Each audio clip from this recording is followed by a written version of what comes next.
So I went when I was 11, yeah. I got taken away when I was 11, but it was about when I was 10. I used to black out, like I used to get in fits of rage, and I don't remember much of it, but one of the last fits of rage I had with my family, I grabbed a knife and I went and stabbed a pillow right next to my 2-year-old sister's head, and no, I would never intentionally do that, but it was Sounds just like your sister had a fair comment. Yeah, my oath, mate, but she feels bad because DCP was no better, if that makes sense. Like the way where I went through, the way I went through DCP, I didn't get it better. But mate, she had a fair enough option. Like, don't get me wrong. I'm not bitter towards her. As soon as she told me, I was like, yeah, I forgive you. I don't care. Yeah. Like, but what? That's why I'm really happy about it, because my family, they sweep things under the rug. Yeah. And that rug's got a lot of stuff under it.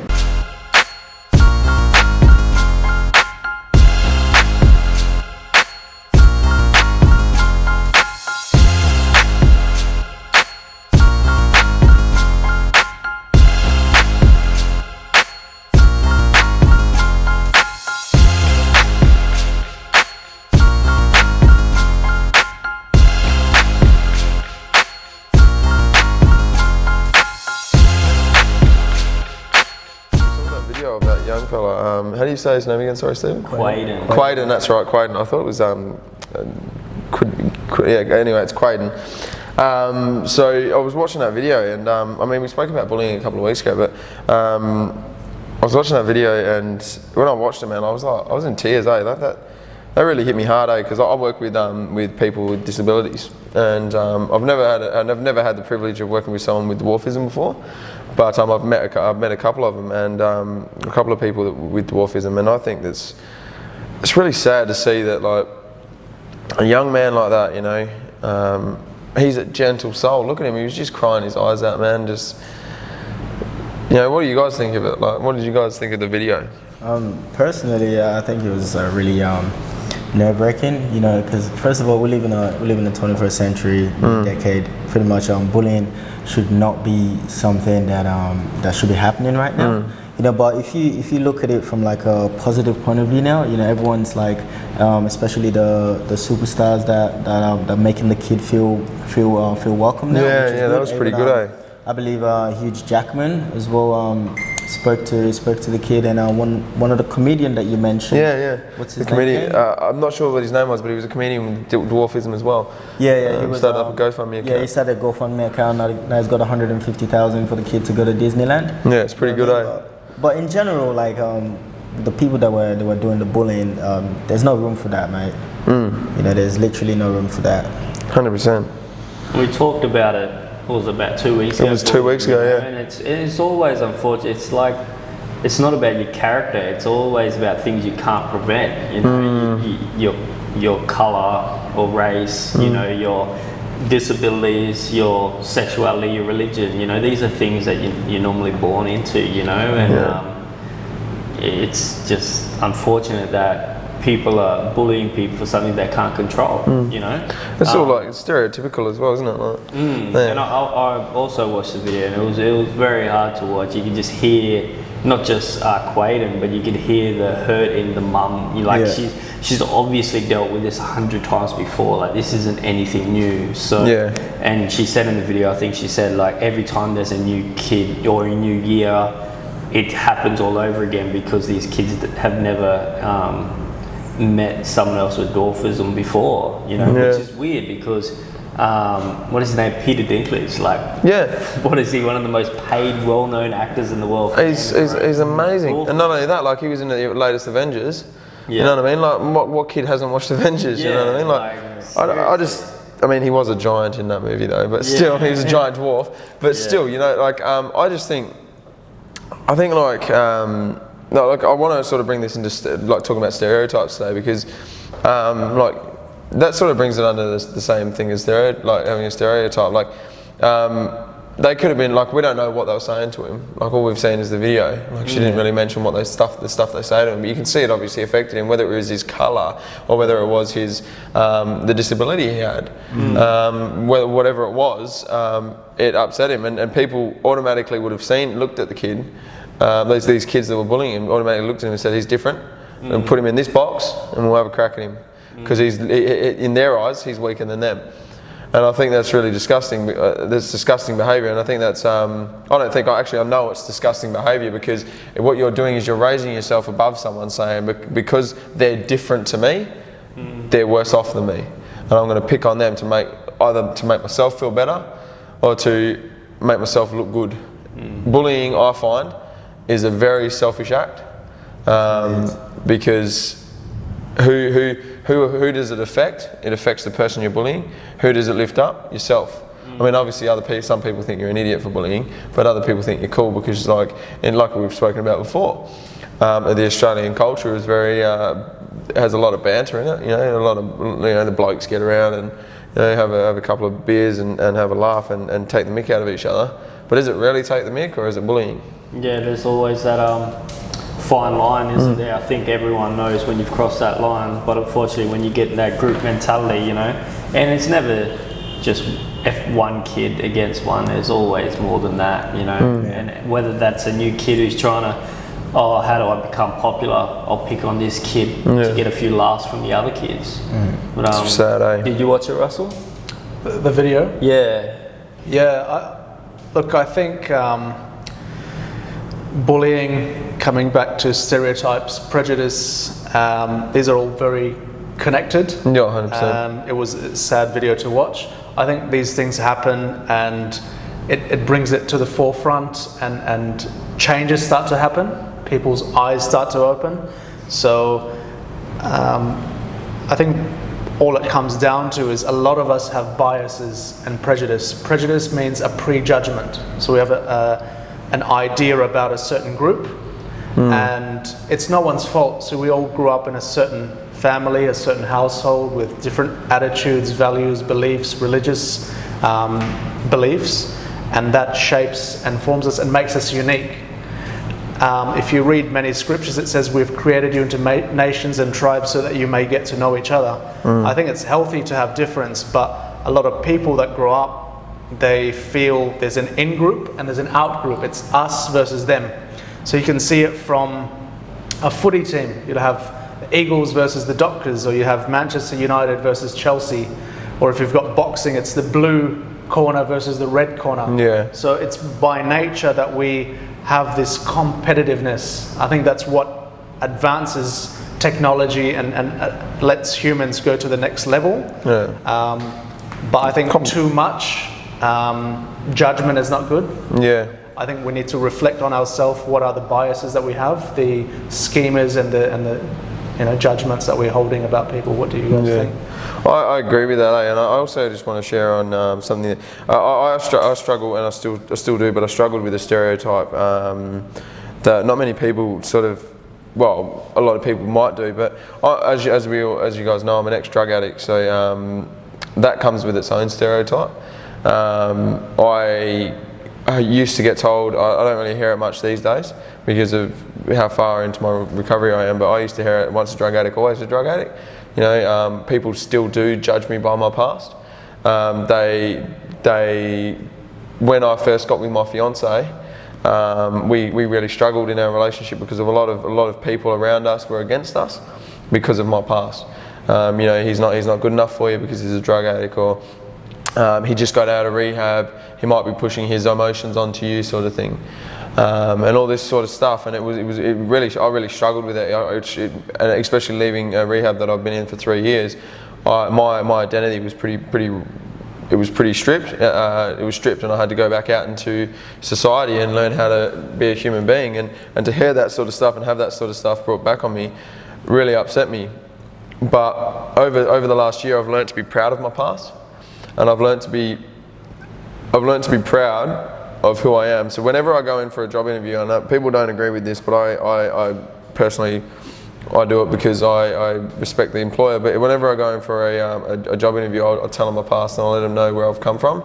I don't go for jobs that, like in mining or anything, you know what I mean? But I go for like youth work jobs and stuff like that. And when I do that stuff, or even when I meet new people or new clients, I make sure that they know that I come from this place, because I don't ever want it to come bite me in the butt, and it has bit me in the butt so many times. And I get judged a lot by it, because you see it like a lot of people in the community. They get judged by their, once a drug addict, always a drug addict.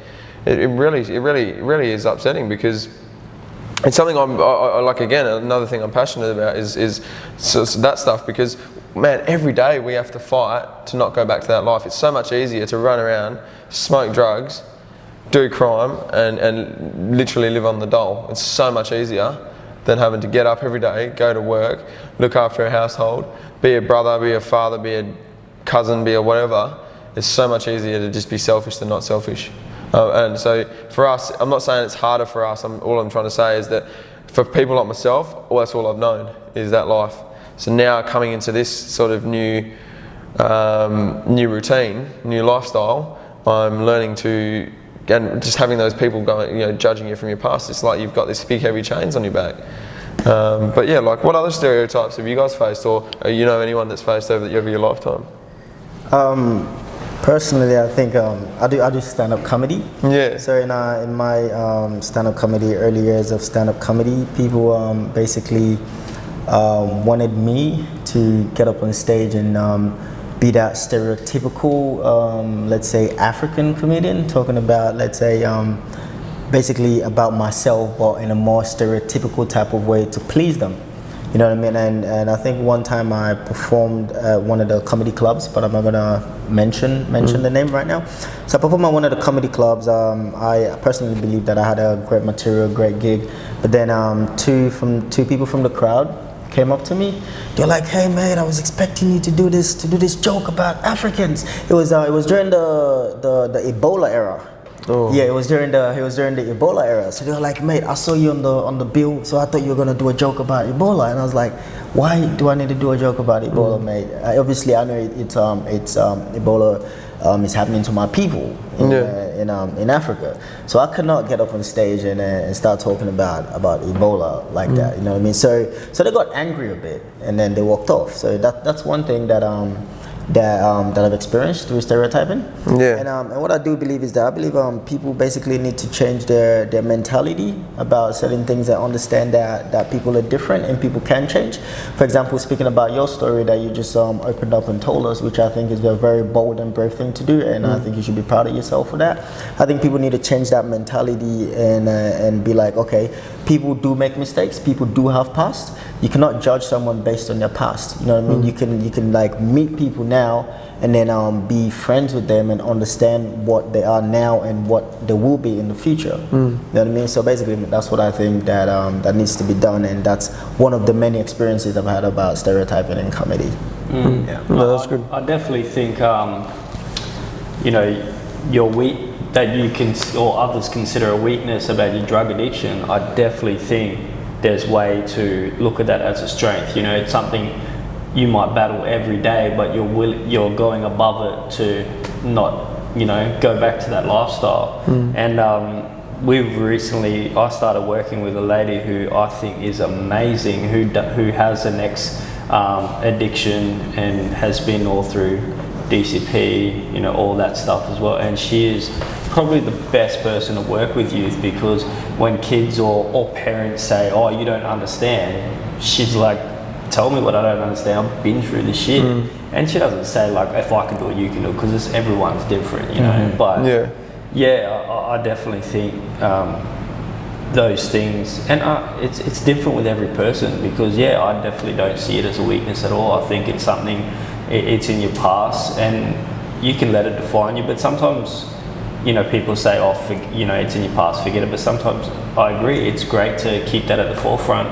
Always be upfront and honest. Obviously, if you meet someone brand new, you'd be like, "Hey, I'm ex-drug addict," But I think it's really great that you tell your employers that, because well, what if they have a what if like 3 months down the track they find out or something? Yeah. Like, why didn't you tell me? I'm like, well, But I like to be honest, because my bosses, they got mad respect for that. They absolutely awesome bosses. But exactly. I think a lot of department agencies, whether it's health, child protection, whatever, I think they need more people who have been through the shit, who come out the other side. Because what's better than someone working with people to build their capacity, build them up, rather than people who have never dealt with that stuff and are sitting there judging these families and these people. They don't know their stories. That's why I was saying before, I'm proud of my past, because I'm not proud of what I did. Yeah. I'm not proud of how I lived. I'm not proud of how I treated people. I'm proud of the fact that I can look at my past and go, it's my past. Yeah. That's what I'm proud of. Yeah. And I 100% agree with you, man. Yeah. Well, on stereotypes, I probably, it's racism stereotype, but I probably didn't deal with anything growing up in Darwin necessarily, because it's pretty multicultural. When I first moved to Perth, I was going to school here, and I did a school-based placement, where you do like 1 day a week at a workplace. And I wanted to, back these days, I wanted to be a PE teacher. I don't know why, I just thought PE teachers were the coolest and had the most cruisiest jobs, So I went to a primary school. Kids were great. It was funny seeing like little kids with ties and stuff. I was like they're kids, why don't they just have a normal uniform? But it was like a really nice, it wasn't an all boys school, it was co-ed, but and I was wearing, remember when everyone used to wear like bands all the time, those rubber bands? Those lucky bands. Yeah, I had this Aboriginal one, right, and this little kid come up to me and thought it was Adelaide Crows, the colours of the Adelaide Crows, and he was like, Adelaide suck, go Eagles, and I was like, oh, this isn't Adelaide, this is an Aboriginal flag, and he was like, and he looked at me funny, obviously because I don't fit the stereotypical model of what an Aboriginal person looks like. So, and then he smelt me, and I was thrown off. And I was like, what? Smell me? And he's like, oh, my dad says that Aboriginal people stink. Yeah. And I was just like blown away. This kid would have been 6 or 7, and I knew. How old were you? Year 12. Yeah. That's what people normally say. They normally say that hatred or like stereotypical things or like being biased doesn't just necessarily come up on kids or people in general. It's instilled in them. So in other words, the father literally instilled that idea, that thought, that zombification of Aboriginal people, basically. That's sad. Disgusting. There's one study I was reading, and they were comparing resumes of people. There were 2 identical resumes with different names, and one resume had more of a white sounding name, like John or Corey. And the other resume, which was identical to the other one, had more of a black sounding name, so Laquisha or Jamal. And they found they had 2 groups doing, there was the low accountability group and the high accountability group. And the low accountability group, meaning their rating would not be checked by anyone. These were like teachers or professors or people, managers of companies that reviewed it. They rated the white names as they were more successful, and they reported a better resume. The high accountability group, meaning their reviews would be checked by someone else, they gave a rating of 4.1 out of 5. But the other one gave 4.75. So they rated more fairly towards black people because they knew they were afraid of judgment. But when you ask them, are you racist? They would say no. So as you said, it's been instilled in them and it's been indoctrinated from a young age, and they don't even realize their own biases that they have. Yeah, I want to break a stereotype, and I want to break it because people, I see it all over community chats and stuff on those community pages, and they say, someone might say on the page, 2 dark-skinned people are breaking into my house or something, but they might not. It's night time, you know what I mean? And that's the first thought they have is 2 dark-skinned. It's not white fella. It's nothing like that. They just go straight to that, and that's something I want to break because it's not fair. Like, what was it the first week we were talking about it? There's that one that people look at. They don't look at the people that are doing the good stuff. They're looking at that one that does the wrong stuff, and that's they put that stereotype over your culture because of that one person or something. And that's something I want to break because the first moment someone looks at, I've noticed it, right, and I've sat there and watched it. I've seen an Aboriginal person walk through a shopping centre, and a lot of people can't look at them in the eye, and I wonder why that is. I still don't understand. But do you reckon that would be like something to do with the stereotypical thing, or like just having a fear they might like do something to me, or? Yeah, I think like it could be a whole bunch of things. It could be that, that they might steal something. You know, how many times as a, you know, regardless, I think if you're of darker color skin, happens a lot of the time is you get security will follow you, or they'll check your bags. You know, I've gone through Big W one time and they checked my pram up after when I was pushing my daughter out, and the lady was, oh sorry, we had some Aboriginal people earlier steal some nappies, and I was just like, serious? So like they were people, not you know, like everyone's to their own, you know, but suddenly you know, those stereotypes, and it sucks. And I don't read comments on Facebook. I just get my heart broken too much, and then you know, then you get even worse where you comment on things. You know, those chats are the worst. You know, I remember in Kalgoorlie when young Elijah was run down by a guy for stealing his motorbike, which he actually didn't. Kalgoorlie is pretty well known as a racist type of place. It's, you know, mainly a town that revolves around either drinking or mining industry, and they end up, you know, the comments on those pages about it, and they were like, we got to stand up. The cops aren't doing anything. We got to turn to vigilante, and we got to show these black people, you know, where they stand. Blah blah blah. You know, and I was like, so this kid who did or did not steal a bike, who's a kid? Kids break rules. You know, kids whatever. This is like 4 years ago. Yeah, not long ago. And suddenly all Aboriginal kids in Kalgoorlie are branded the same, you know? So they're going to get run down by vigilantes like Elijah did, you know? And there's so many extremes. There's, you know, we got our stereotypes from terrorists to thieves to whatever, and then we've got our lower stereotypes, you know? I mean, look, what's that stereotype you see? Sorry. You see someone with a, what is it called, a burqa? Is it a burqa? Yeah. You see that stereotype with the burqa, what do people automatically think? You know what I mean? It's the same thing as that. And I'm like, but that's what I wanted to do, is I want to break that, if we can just talk about it as us four blokes, if we can talk about it and the people watching this can actually see this, it might make them think, because I want to break that stereotype that the first thing you think is when you see a black fella, or an Aboriginal fella, is that's the first thing you think, mate. You've got to change your priorities. You've got to change where you're at, you know. Because if that's what jumps in your mind, is Stephen, if someone's walking down the street and they look at you, if that's the first thing they see in their mind, oh, he's going to steal from me. Oh, be careful of him, mate. I'm not judging anyone here, but just take a good look at yourself, because I can guarantee that I know a lot of Aboriginal people. I grew up with a lot of Aboriginal people, and one of my mum's great friends is an Aboriginal lady, and she's amazing, absolutely amazing woman. And I tell you, you can't just go look at because one person has done it. Well, why don't white people have that sort of that stereotype? You know what I mean? Yeah. Why don't white people have that? There is so many white people that do such bad things. Yeah, I think basically we need to people need to stop this form of generalization. Yeah. Basically, if one person, let's say one culture, one ethnicity, or one religion does something, they basically stereotype and generalize the whole religion. Let's say, for example, this incident that was happening in Melbourne, what was it, with a group of young African boys, basically. It's Apex. Hey, I lived in Melbourne at the time during this, and the papers were just going to town on this stuff.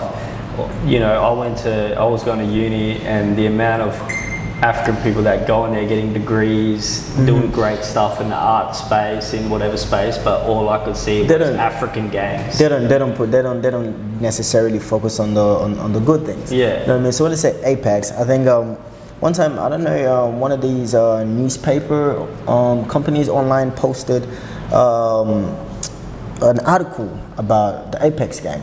Yeah. But what they used is that they used one of these London grime artists group, basically. So they there was like 4 of them, so they took a photo and then they generalized it and said, okay, this is the Apex gang, without knowing that it's literally in another country. Yeah, it's literally like a group of artists in another country. So when they did that, I was like, even I got generalized, because I went to Melbourne. I did a gig in Melbourne. So after the gig, a couple of friends and I went to, I'm not familiar with the street names, but we went to grab dinner. Literally walking into dinner, this bloke was just driving, stopped his car. He said, "You need to go back to your effing country.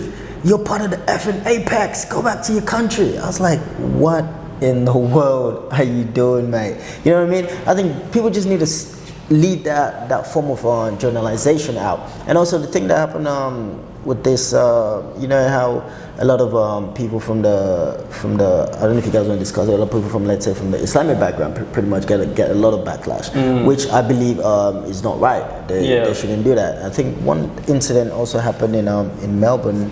This guy had nothing to do with the Islamic religion, but they said he fit that profile of being someone from the Middle East. So they generalized it and said, people from the Islamic background are funding terrorism in Australia.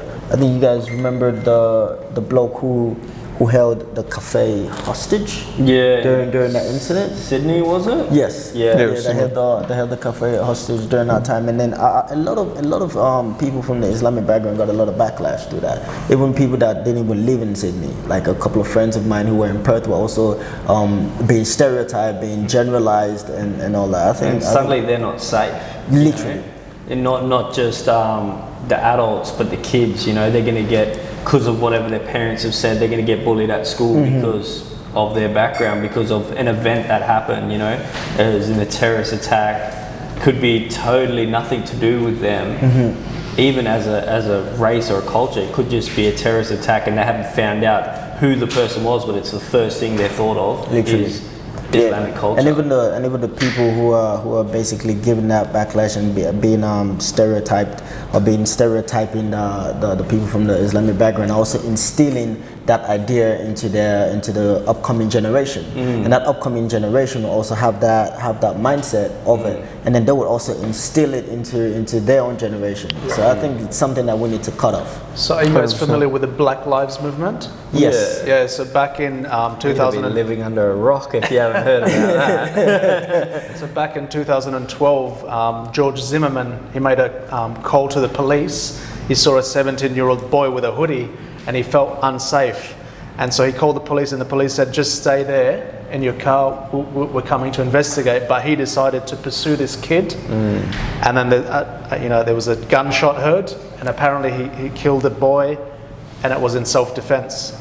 In 2013, he was acquitted of the murder. Then in 2014, another boy was shot, a 12-year-old boy playing with a BB gun was shot by the police.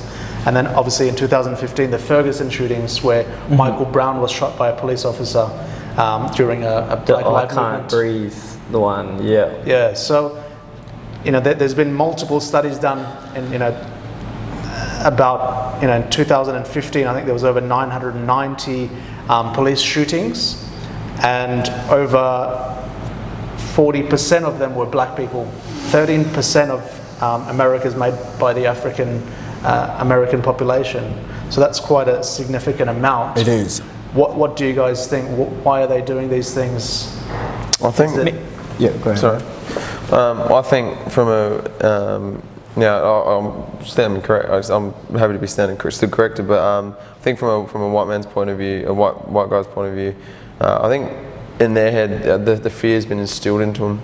They're scared of people of the black community because of the fear that's been instilled in them, and I don't think there's anything to be scared of. I'm not saying that, but I'm just saying that that's why I think there's more shootings in that. So I don't think, Anyway. And also, yes, there's a lot of shootings, but my own question is like, what are the let's say most of this incident happened in the United States of America.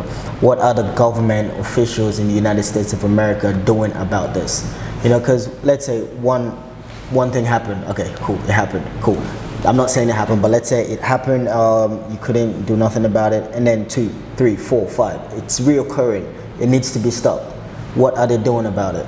You know what I mean? So let's say if somebody shoots someone, and then you instill a hefty punishment on them, the next person will not want to do that, because they're like, okay, if I do it, I'm going to get this punishment. But when you do it, you get away with it, you get acquitted. Like, you have no right to take someone's life, and then you get acquitted. That gives that encourages other people with the same generalization mindset to do it.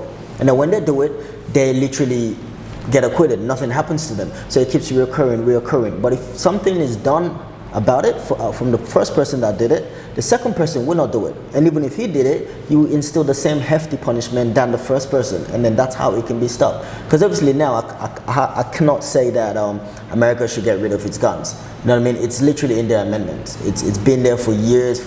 Let's say eradicating that right now, it's going to be really, really hard.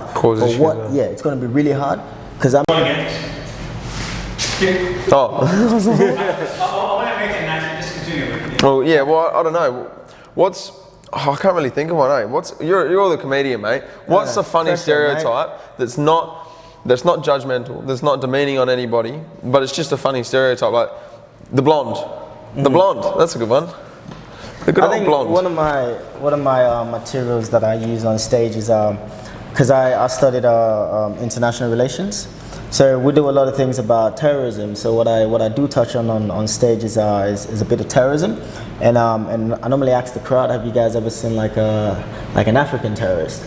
And then they go really quiet, and I'm like, obviously, you know what I mean. Like it's hard for like an African to be labeled as a terrorist, because first of all, if you want to be a terrorist, you need to have 3 things. So now I go into the stereotyping that they already have of Africans, and I'm like, okay, first of all, if you want to be a prolific terrorist, you need to have 3 things. Firstly, you need to be on time. Because people normally have this stereotypical issues of like Africans can't be on time, you know what I mean? And that's an Aboriginal thing too. Is it? They have that. Far out. Another thing is that like you shouldn't ask too many questions and you shouldn't be afraid to die. And I normally say Africans, we do all that. And then I generally create like a story of the venue. I'm like, okay, let's say we're in this venue called the Barbershop, and a terrorist walks in here. Let's say this is an African talk show, and he sets his bomb to designate at like 8:45, expecting all Africans to be in here. Like his bomb will go off, and every African will rock up at 9:30, like, hey man, what the hell happened? What happened? Yeah. So I think that's like one of the stereotypical things that I touched, basically, because people are like generalizing Africans with being late. Yeah. Sorry. So you had the topic first. Everything's awkward. Like everyone's like, oh shit, I'm feeling so racist because I'm stereotyping right now, and then you just bring it back to some funny stereotypes. Yeah. There's I think it's not just an Aboriginal stereotype, but probably African as well. But good at sports. Yeah. But what we Imagine talked being about that tall black guy that can't play basketball, or that guy who just looks trendy, can't kick a ball to save his life. That's a stereotype that you're automatically good at sports. Yeah, another stereotype as well that you just said, but I don't think it's only just with tall black guys as well. It's also, you see a tall guy, what's the first question you think of asking him? A really, really tall guy. I'm talking about a guy that's like 7 foot. What's the first question you think of asking him? Oh, okay. What's the second question? Do you play basketball? Yeah. Well, I got a kid that's, he's 6'3", I think. He's only 13. He's 13. 13. He's got like 10 years to grow, bro. I'm like 6'1", 6'2". Size 15 I'm 5'9". shoes, and I took him to a school to enroll, 15. and I think every single teacher asked him, is he going to play for the Eagles and be the next ruckman after Nat Nui retires, Wow. They didn't even know that he played sports. Had no idea. Yeah, he plays footy, but but that was the first thing. He's tall, he's athletic looking. They're like, yeah, you're going to play for the Eagles or the Dockers or whatever. But that's an encouraging thing, though. Encouraging stereotype. It's not like I can't see that upsetting him, can it? Well, he did. The funny thing was, when he does play sports away from school, but he's had a lot of issues with school. So he actually said to me, I don't want to be in any school sports program. I just want to focus on school. And so the first thing he does is come to school, and everyone's out telling him, you got to join the basketball team, you got to join the footy team. And he looks at me like awkward, and I don't want to do this. And I'm just like, can we just look at subject selection at the moment and think about that stuff in the future, So. What about you, Russell? Yeah, come on, Russell. You surely got one. Stereotypes? Any funny ones, or something that you wouldn't be offended by? Someone? I don't know about good stereotypes. I know about negative stereotypes. They say Asians can't drive. I mean, that's a common one that you hear, but blacks can't swim. Sorry? Hey? Blacks can't swim. Yeah. Hey, serious? Yeah, I've never heard that one. When have you last seen a black person win a gold medal for swimming? I can't swim, bro. True. Like when I go to the pools, I'm always at the kids section. I can swim the same. What about that one? I saved my life, but that's about it. What about this one? I can't even swim to save my life. I'm at the kids section, and all the dads are standing there looking at me like this. Like, what are you doing here? I've heard one as well. You run like Usain Bolt. Yeah. That's stereotype. Like that's a little one there. Yeah. But what about the mullet? There's surely some stereotypes coming around that mullet. Well, the mullet's back in fashion, It is. especially with white guys. Yeah. They even do with the pets, man. Yeah. Like, it is back with a vengeance. I think retro is just back in general. Oh, it is. Everyone's dressing like that. We've got the ripped pants going. Yeah, the 80s are just back. Yeah. Like, especially with white people. I watched the footy today. The amount of mullets I've seen in the Victoria, it must be Victoria's bring it back. I'm not sure, but and then what's some other ones? I've got some Italian in me, so Italian mums, Greek mums, good cooks. Oh yeah, good cooks. Yeah. Or baby their sons. Why? If you're Italian, why aren't you big? It's another one. If you're Italian, why aren't you big? Because you should be eating heaps of food. Yeah, no. Stuff like that. I got Italian in me, but I didn't grow up with that side of my family, so didn't grow up with the good pastas and pizzas and stuff. But I don't know where to order them. No, there's surely some funny ones out there. People normally, the Italian thing, like people normally say, what is this in Italian? They speak like, with what their is hands, this? yeah. Like, it's kind of like Africans and the eyes, you know what I mean? Like parents, basically. Like back then when I was growing up, now the kids wouldn't understand it. Like sometimes if you're like in a setting and a visitor comes in, like your parents would just look at you, give you the eye, like you know exactly Don't what they play mean. up, be respectful. Or go to your room or something. But now kids, you just look at them, they'll be like, Yeah. Dad, look at what's me wrong like that with for? you? You know what I mean? Yeah. And all of that, but like, You get that look, yeah.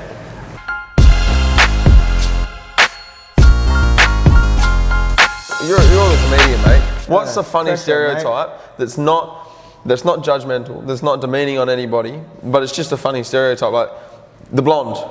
The blonde, that's a good one.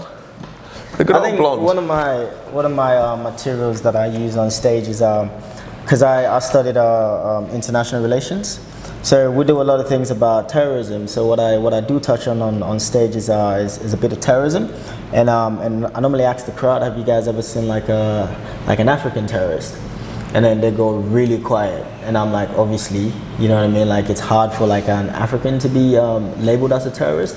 Because first of all, if you want to be a terrorist, you need to have three things. So now I go into the stereotyping that they already have of Africans. And I'm like, okay, first of all, if you want to be a prolific terrorist, you need to have three things. Firstly, you need to be on time. Because people normally have this stereotypical issues of like Africans can't be on time. You know what I mean? And That's an Aboriginal thing too. Is it? They have that. Far out. Another thing is that like you shouldn't ask too many questions and you shouldn't be afraid to die. And I normally say Africans, we do all that. And then I generally create like a story of the venue. I'm like, okay, let's say we're in this venue called the Barbershop and a terrorist walks in here. Let's say this is an African talk show. And he sets his bomb to designate at like 8:45, expecting all Africans to be in here. Like his bomb will go off and every African will rock up at 9:30 like, hey man, what the hell happened? What happened? Yeah, so I think that's like one of the stereotypical things that I touched basically, because people are like, generalizing Africans with being late. Yeah. Sorry. So you had the topic first. Everything's awkward. Like everyone's like, oh shit, I'm feeling so racist because I'm stereotyping right now, and then you just bring it back to some funny stereotypes. Yeah. There's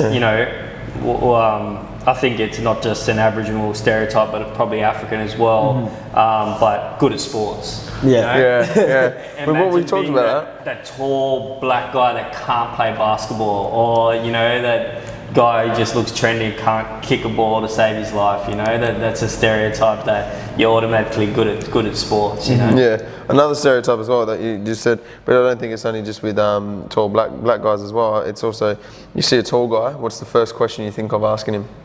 A really, really tall guy. I'm talking about a guy that's like 7 foot. What's the first question you think of asking him?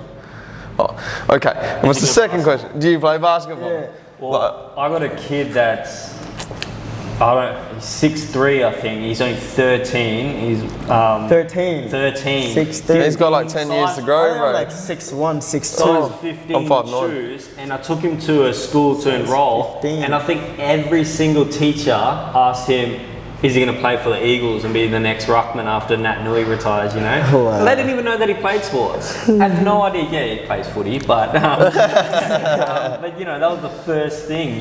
He's tall, he's athletic looking. They're like, yeah, you're going to play for the Eagles or the Dockers or whatever. But that's an encouraging thing though, encouraging stereotype. It's not like a I mean, I can't see that upsetting him, can it? Sort of, Well, he surely did. not. The funny thing was when he does play sports away from school, but he's had a lot of issues with school. So he actually said to me, I don't want to be in any school sports program. I just want to focus on school. Good on And so the first thing he does is come to school and everyone's out telling him, you got to join the basketball team, you got to join the footy team. And he looks at me like awkward and I don't want to do this. and I'm just like, oh, can we just look at subject selection at the moment and think about that stuff in the future, you know? So, what about you, Russell? Yeah, come on, Russell, you surely got one. Stereotypes, Good any stereotypes. funny ones or something that you wouldn't be offended by if someone... I don't know about good stereotypes. I know about negative stereotypes. They say Asians can't drive. I mean, that's a common one that you hear, but Yeah. you know, Blacks can't swim. sorry. Hey? Blacks can't swim. yeah. Are you serious? Yeah, I've never heard that one. When we have heard you that. last seen a black person win a gold medal for Man, swimming? I can't swim, bro. True. Like when I go to the pools, I'm always at the kids section. I can swim the same. What about that one? I Hey, what's saved my life, but that's about it. What about this I one? can't even swim to save my life. I'm at the kids section and all the dads are standing there looking at me like this. Like, what are you doing here? I've heard one as well. You run like Usain Bolt. Yeah. That's stereotype. Like that's a little one there. Yeah. But what about the mullet? There's surely some stereotypes coming around that mullet. Well, the mullet's back in fashion, It is. especially with white guys. Yeah. They even do with the pets, man. Yeah. Like, it is back with a vengeance. I think retro is just back in general. Oh, it is. Everyone's dressing like that. We got the ripped pants going. Yeah, the 80s are just back. Yeah. Like, especially with white people. I watched the footy today. The amount of mullets I've seen in the Victoria, it must be Victoria's bring it back. I'm not sure, but and then what's some other ones? I've got some Italian in me, so Italian mums, Greek mums, good Oh, cooks. yeah, good cooks, yeah. Or you know, baby their sons. Why, if you're Italian, why aren't you big? It's another one. If you're Italian, why aren't you big? Because you should be eating heaps of food. Yeah, no. And stuff like that. I got Italian in me, but I didn't grow up with that side of my family, so didn't grow up with the good pastas and pizzas and stuff. But I don't know where to order them. No, there's surely some funny ones out there. People normally, you know, the Italian thing, like people normally say, what is this in Yeah, Italian? they speak like, with what their what is hands, this? yeah. Like, it's kind of like Africans and the eyes, you know what I mean? Like parents, basically. Like back then when I was growing up, now the kids wouldn't understand it.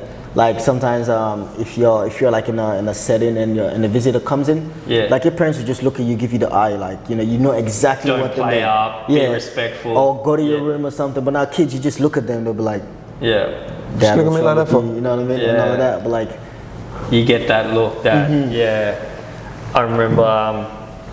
What's crazy black women? That's a stereotype that every black woman has to be loud, you know, obnoxious, you know, all that stuff. They can't, they just Crazy cat lady. crazy cat lady. Yeah, lady with all the cats. Yeah. So what happened when you haven't got a boyfriend or you're settled down by a certain age? They're going to be like, "Oh, you're going to start buying your cats." Yeah, but what about that movie from Ben Stiller? Was it Ben Stiller or Steve Carell? 40-year-old virgin. Yeah. Stuff like that. Yeah, Steve Carell. Yeah. It wasn't Ben Stiller. Get them too mixed up. Yeah, there's mate. That's just how funny is that though? Like, we look at these stereotypes, and we think like if someone could be so sensitive to get upset at those, but then we're like, hang on, gotta be real for somebody, you know? Yeah. But like, yeah. Totally. I think any stereotype, but I think there's big ones, but we go back to someone like Quaden that we started the topic with. Yeah. How many Aboriginal kids with dwarfisms would be at that school? I think you'd be the only one. Honestly, I'm going going to be honest. I've never ever heard of an Aboriginal kid with dwarfism, and I was very surprised to see it. And it actually taught me something because I didn't realise that. And this is something I didn't know dwarfism was in every single sort of race, if that makes sense. I didn't know that, and it's just something I learned because I've only ever met white. And I've seen a couple of Balinese little wrestlers. Have you seen those ones? My mate, she went over to Bali like 2 years ago or something, and she used to do like Balinese. She used to watch the Balinese dwarf wrestling. Mate, it's pretty funny.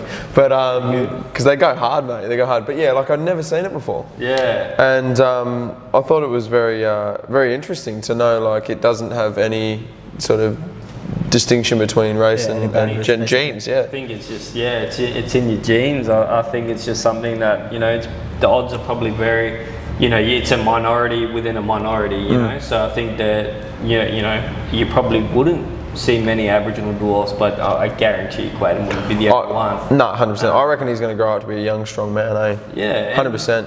I just couldn't imagine, picking on someone for that. This is too much fun, man. Yeah, it is. You don't want to go out.